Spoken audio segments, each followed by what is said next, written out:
اليوم العطل وعدم اشتغال سخان الغاز الماجنيت شتاء أثناء فتح الحنفية.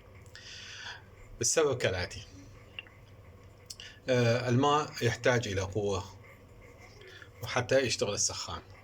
بعض الأحيان السبب يكون بسيط جدا، هو انسداد بهذه الأقفال، هذا القفل يكون غير مفتوح، أو انسداد داخلي، أو سبب أبسط من ذلك. دعونا نشاهد. المغسل، هذه حنفية الماء الحار.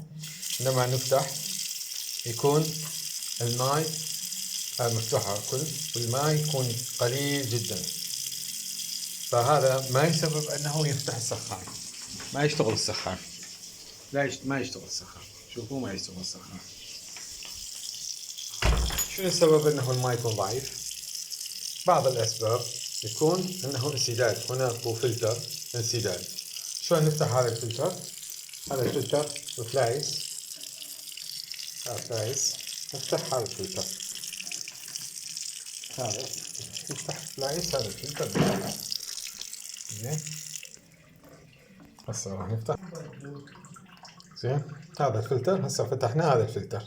شوف، هذا يكون به هذا الانسدادات، هذا يتنظف ويرجع، يكون الماء أقوى.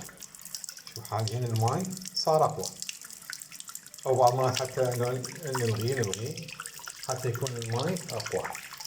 بس حاليا الماء أقوى، فينفتح ويشتغل السخان.